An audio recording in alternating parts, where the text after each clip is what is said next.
பேச்சாளர் கோவை முகுந்தனுடைய அன்பான வணக்கங்களை தெரிவித்துக் கொள்கிறேன். இன்னைக்கு ரொம்ப ரொம்ப முக்கியமான நாளுங்க.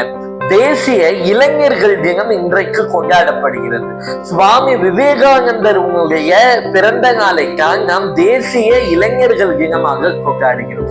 100 இளைஞர்களை என்கிட்ட கொடுங்கப்பா, நான் அவங்கள இங்க இந்தியாவையே மாற்றக்கூடிய ஆட்களாக நான் மாற்றி காட்டுவேன், இந்தியாவையே மாற்றி காட்டுகிறேன் என்று சொல்லிய ஒரு மகன் பிறந்த தினத்தை தான் நாம் இளைஞர்கள் தினமாக கொண்டாடி இருக்கிறோம். இன்னைக்கு நம்ம இளைஞர்கள் எல்லாருமே விவேகானந்தர் மாதிரி இருக்கணும் அப்படின்னு நம்ம சொன்னா எல்லாரும் என்ன கேள்வி கேட்பாங்க, அவரை மாதிரி ஒரு துறவியா நம்ம இருக்கணுமா, இல்ல அவரை மாதிரி ஒரு ஆன்மீகவாதியாக இருக்கணுமான்னு கேட்டா கிடையாது. ஆன்மீகம் சார்ந்து மட்டும் இயங்குவது அவருடைய பெருமை இல்லை.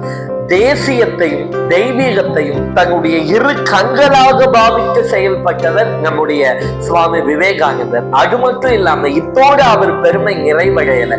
இனி அவருக்கு என்ன பெருமை அப்படின்னா, இன்றைய காலத்து இளைஞர்கள் எல்லாம் அண்ணாந்து வியந்து பார்த்து கொண்டிருக்கக்கூடிய அந்த அமெரிக்காவையும் மேற்கத்திய நாட்டையும் அன்னைக்கு தினத்துல 1893 போய் அங்க நடக்கிற அந்த கான்பரன்ஸ்ல தன்னுடைய பேருரையின் மூலமாக இந்தியாவினுடைய பெரும் பழமையுடைய மதிப்பீடுகளை எல்லாம் எடுத்து சொல்லிக் கொடுத்து அவர்களையே அண்ணாந்து பார்க்கிற அளவுக்கு செய்திருக்கக்கூடிய ஒரு மாபெரும் மகான் நம்முடைய சுவாமி விவேகானந்தர் என்பதை ஒரு காலம் நாம் மறந்து விடக்கூடாது.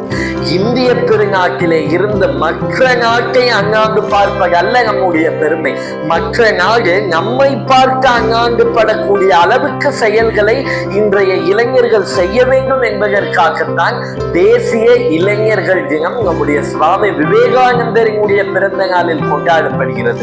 அப்படிப்பட்ட நல்ல இளைஞர்களையும் உருவாக்குவோம் நம்முடைய சுவாமி விவேகானந்தருடைய வழியில் என்று கூறி அனைவருக்கும் நன்றி பாராட்டி விடைபெறுவது பேச்சாளர் கோவை முகுந்தன்.